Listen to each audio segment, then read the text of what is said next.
all. Welcome to CEC lecture. The topic of analysis is socialism. In this lecture, we shall attempt to discuss the meaning of socialism. We shall explain ideas of various thinkers pertaining to socialism, intellectual roots of socialism, how industrial revolution paved way for rise of utopian socialist ideas, understanding the difference between capitalism and socialism, look into issues of central planning, price mechanism, amongst others, with respect to the working of the socialist model. Karl Marx had said, democracy is the road to socialism. Further, another alternate perspectives that comes from Alexis de Tocqueville, that is, democracy and socialism have nothing in common but one word, equality. But notice the difference. While democracy seeks equality in liberty, socialism seeks equality in restraint. Further, another important perspective pointing towards the broad canvas of socialism comes from Dennis Prager. That is, quoting Dennis Prager, socialism values equality more than liberty. How do we define socialism after looking at the important words and quotes from Dennis Prager, Alexis de Tocqueville, Karl Marx? Socialism is an economic system where the means of production are owned to some degree by the state or the public. Further, the very idea of ownership of means of production by the state implies the government decides how the wealth or resources will be distributed amongst public institutions. So, therefore, a socialist economic system operates on an important premise, and that is, what is good for one is good for all. The socialist economic model then works in a manner of limited market intervention. It aims at establishing equality in society. And what does this equality mean? This equality implies that is economic and political freedom go hand in hand.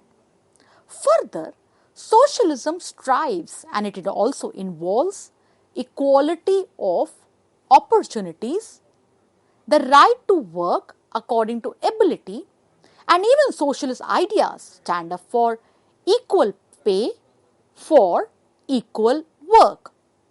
Now, it is important to understand that socialism gets the focus away from the individual.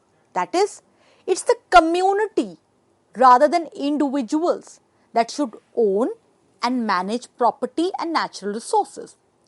Now, when we talk about utopianism, anarchism, social democracy, in all these contexts, the word socialism is used. Now, what is essential that while the use of ideas of socialism from anarchism to social democracy has been used, the important focus in this diversity of context here is that the focus on more equal distribution of wealth amongst the people. Now, what are the intellectual roots of socialism? Let's understand through some of the important works in theory. In the discipline of political theory, the Greek philosophers Plato's work, The Republic, in his very important work, The Republic, the Dialogue, here it is depicted as a form of a collective society. So one can get the idea of the sense of a socialist model. Further, in the 16th century England, Thomas More's work on Platonic ideas, he drew on the Platonic ideals for his work Utopia. That is, and what was this utopia? It's an imaginary island where money has been abolished and people live and work in a communal aspect. in a community-oriented way. Now, when we talk about socialism in contemporary world history, industrial revolution, disparity of income coming out of it are important aspects to be pondered over while understanding socialism. We all know that as a fallout of the end of feudalism, there was rise of capitalism. And capitalism as an economic system, it worked on profit. Industrial revolution had a close link with capitalism. And because of that, there was no doubt progress, new industrial towns came up, but at the same time, there was disparity of income, of wealth. Some people had access to lot of wealth, whereas others did not have right working conditions, did not have equal pay for equal work, erratic workplace conditions, amongst others.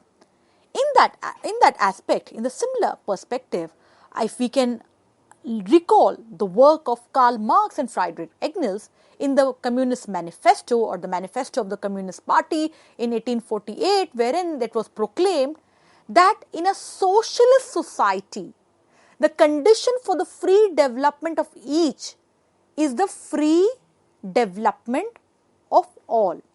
So therefore, as we understand socialism, one has to understand that socialism has a close connect with the idea of society.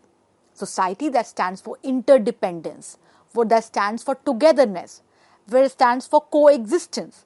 Because socialism also is based on the assumption that people do not live or work in isolation. Interdependence has to be rightly factored in. Cooperation has to be worked out in a manner where everyone has equal access to opportunities, where everyone has the access towards equal pay for equal work. In the same aspect, it is important to distinguish socialism from capitalism. Now, as we just pointed out that capitalism works on an important aspect, that is of private ownership. That is, economy is substantially run by individuals who own and operate private companies. So, as we understand capitalism, motivation for profit is very important to understand. Quantity of goods and services produced, it is based on a system of supply and demand. Further, as we understand socialism versus capitalism, as opposed to capitalism that works on private ownership, that works on profit motivation, in a socialist setup, the means of production are owned equally by everyone in society. If we take reference from examples of various socialist economies, the government owns and controls major businesses and industries. Further, when we look at asset ownership, in a capitalist setup, means of productions are owned by private individuals. As opposed to it, when we look at asset ownership, in a socialist setup, the means of production, they are owned by the government or the cooperatives. Further, when we look at income, in a capitalist setup, the income is determined by free market forces. As opposed to it, in a socialist setup, income in such type of economy are equally distributed amongst all based on the needs. When we look at consumer prices, in a capitalist setup, the prices are determined by demand and supply, wherein once again the market mechanism becomes important. As opposed to it, when we talk about price mechanism in a socialist setup, the role of market somewhere is now not that much, because prices are decided and set up by the government. Further, when we talk about socialism, one also has to look at that how it has had a long history. And therefore, when we talk about socialist history, let's get the focus towards the contemporary world history, wherein because of industrial revolution, because of the disparities created by industrialization, the early socialists, they presented their own models for social organization that was based on cooperation rather than competition. Now, the early socialists have been described as utopian socialists, and therefore when we study utopian socialism, we look at the work of these early socialists and why they have been called as utopian socialists. Because it has been argued because of the impractical methods they suggested to overcome inequalities and factor in cooperation. This is why they are often critiqued as utopian socialists. Let's understand the work of some of the important socialist thinkers, the early socialist thinkers. The French aristocrat Saint-Simon. Saint-Simon argued for public control of property through central planning.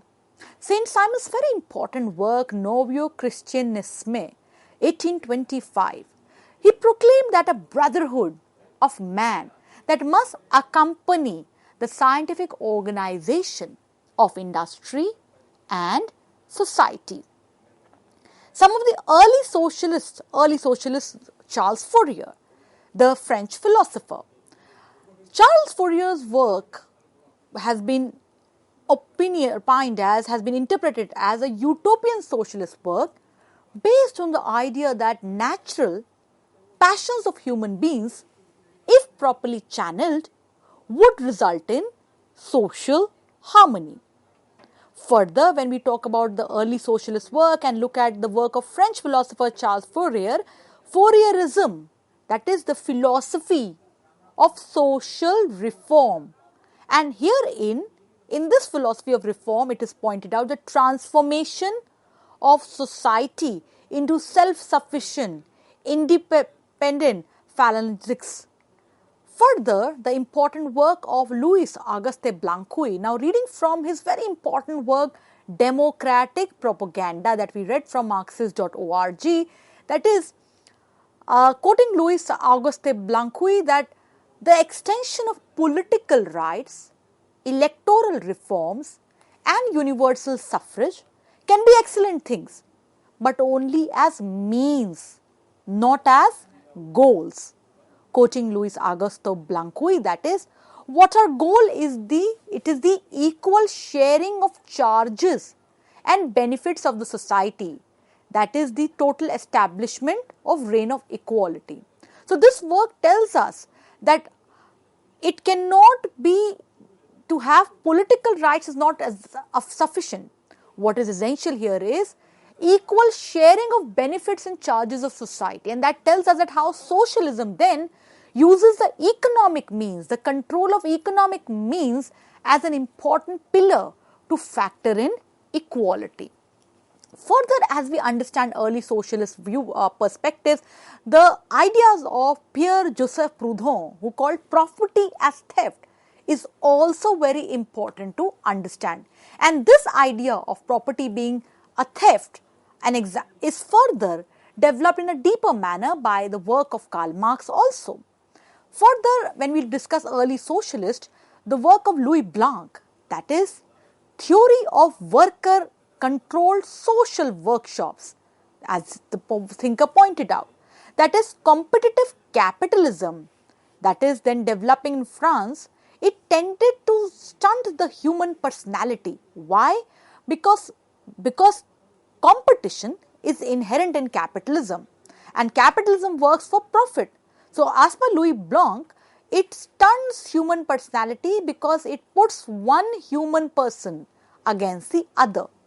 Further, as opposed to earlier ideals that spoke about justice based on equal pay for equal work or justice based on needs, Louis Blanc's work says that justice would be satisfied only when each one, in accordance with the law written in some shape in his organization by God himself, produces according to his faculties and consumes according to his wants. So one can see that the very idea of utopia is presented by the early socialist. Further, as we understand the early socialist thinkers, the work of Robert Owen, the Welsh textile manufacturer, philanthropist, social reformer, and a founder of utopian socialism and the cooperative movement. Robert Owen believed in collective goods and cooperation. Robert Owen spoke about the need to change the conditions, to change the people. He established a model of social organization, and it was New Harmony, which was self-sufficient cooperative community in which property was commonly owned. Robert Owens, to understand his views further, one can see from his 1933 Statement on National Industrial Recovery Act, that is, no business which depends for existence on paying less than living wages to its workers has any right to continue. Some important inputs presented from, as we read the work of Terry McEvans, Robert Owens, the father of British socialism, from history.uk. Robert Owens, with his address to the inhabitants of New Lanark, which he developed in the New York City, delivered in the New York City in 1816, he pointed out, and we quote, "What ideas individuals may attach to the term millennium, I know not. But I know that society may be formed so as to exist without crime, without poverty, with health greatly improved, with little, if any, misery, and with intelligence and happiness increased 100-fold. And no obstacle whatsoever intervenes at this moment except ignorance to prevent such a state of society from becoming universal." So therefore, one gets the sense of how Robert Owens presents an important perspective, believing in collective good, believing in cooperation, believing in property being commonly owned, and all of these are important ideals with respect to early socialists, and yes, they have been critiqued also as utopian socialists, looking at the impractical applicability of the ideas. Now, Karl Marx, in his critique of the Gotha program, also wrote that system of wage labor is a system of slavery. Communist Manifesto also pointed out, the work by Karl Marx and Friedrich Engels, that scientific socialism could be established only after a revolutionary class struggle with the workers emerging on top. So therefore, one gets the sense that when we understand socialism, first of all, socialism as a tradition of political thought has lot of diversity within it. There are lots of thinkers that have written with respect to this strand of political thought. But socialism has to be interpreted as an economic model, an economic perspective, which is a critique of capitalism, which is a critique of the way capitalism works. Namely, socialism stands for common ownership of property, whereas capitalism stands for private enterprise. Socialism talks about common welfare for all, whereas capitalism works on profit motive. So, while advocating its economic plank, namely equal pay for equal work, talking about the need for right working conditions, talking about right equalities, socialism then also, it is a proposal, it is an idea for replacement of capitalism too. When we look at the work of early socialist thinkers from Saint Simon to Robert Owens, or to the views of Karl Marx pertaining to socialism, socialism is projected as the alternative to the disparities created by capitalism and industrialization. Socialism is presented as a proposal to cater to the structural inequalities that are there with respect to the working of society in the economic sense. So therefore, when we speak about equality, democracy, individual freedom, self-realization, all of these are important socialist principles.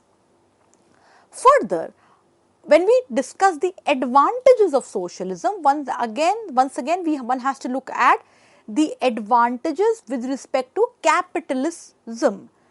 Herein, an important idea that we quote and present before you is that of Hugo Chavez, who said that, and we quote, "I am convinced that the path to a new, better and possible world is not capitalism, the path is socialism." With this, we deliberate on the advantages of the socialist perspective, and herein we look at the disadvantages of the capitalist perspective. Namely, capitalism works in a manner which leads to exploitation. With too much focus on competition, one person is pitted against the other, and therefore it nurtures exploitative tendencies to factor in one's self-interest. Capitalism leads to interference and domination. With the quest to acquire more and get more on the private property, it leads to a reign wherein power is seen as domination. Whereas socialism, by the common ownership of property, weeds out these issues of domination. Capitalism works in a manner which leads to alienation because the motivation is profit. Any effort, its success and failure is judged from the vantage point of its ability to get more profit. Socialism tries to overcome it by the focus towards the common good, the social welfare, the focus towards the need for one human to be treated as good as compared to the other. Capitalism has also been critiqued to be causing inefficiency and inequality. So the socialist perspective tries to overcome exploitation, alienation and inequality. Further, as we understand socialism, it is also important to look at the alternate perspective, the critical aspect of understanding socialism. Winston Churchill had said a very important thing, and we quote, that is, socialism is a philosophy of failure, the creed of ignorance, and the gospel of envy. Its inherent virtue is the equal sharing of misery. So therefore, the idea that with the working of socialism, somewhere it leads to huge cost on the state. Somewhere it works in a manner wherein individual initiative is curbed. It takes away the incentives for entrepreneurship and the profit drive. So therefore, it works in a manner wherein, if we look at the other aspect, that is, there is equal sharing of misery, if we are to quote the words of Winston Churchill. When we talk about socialism, it is important that central planning plays an important role in the socialist economic model. Central authority gathers information about the economy, consumers' need, and then formulates a set of production objectives. So the systematic macroeconomic control by the government, namely through central planning, is an important tenet while we understand the working of socialism. Several countries even today have central planning as an important economic means to factor in their fiscal issues and to work out the right balance between the working of the government and the needs of the market. Further, socialism, as we have seen, it has evolved over time. Further, as the present day conditions are not that of the time when industrial revolution the world was witnessing industrial revolution. So therefore, socialism has also evolved to an aspect called as market socialism. Now in this system, it is an economic system which involves public, cooperative or social ownership of means of production in a framework of market economy. Several countries, they have employed market socialism to strike the right balance between the needs of the private sector and the needs of the government sector.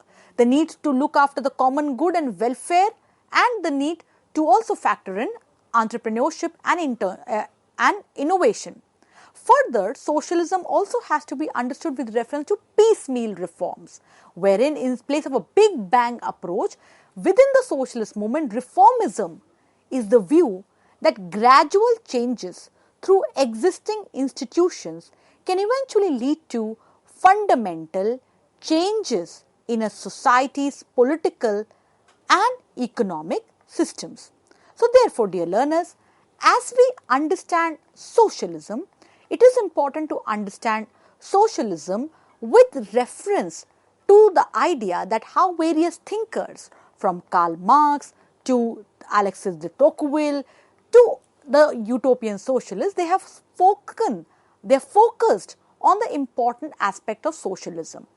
The focus on public ownership of means of production, the focus on what is good for one is good for all is an important aspect of socialism.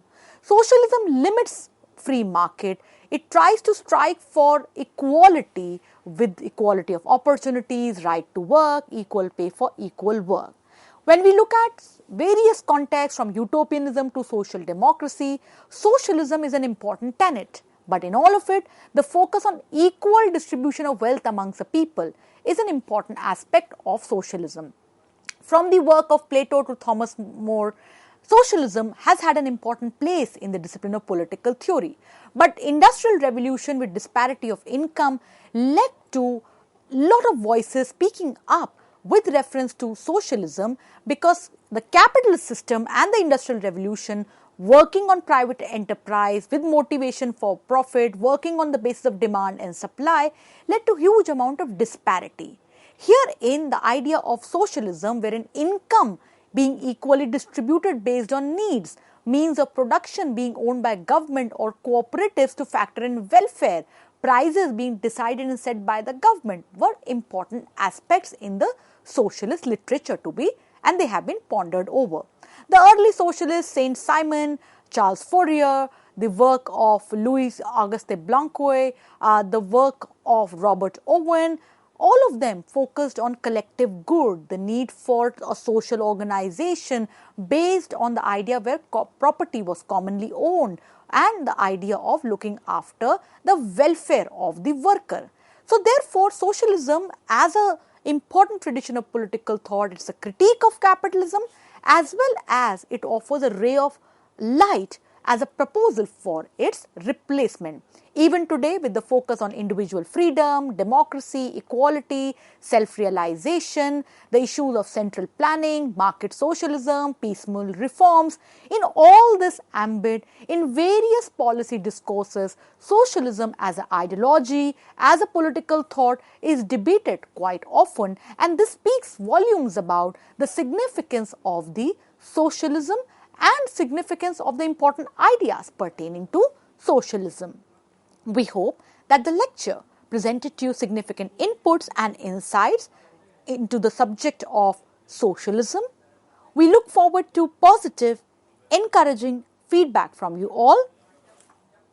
Thank you very much.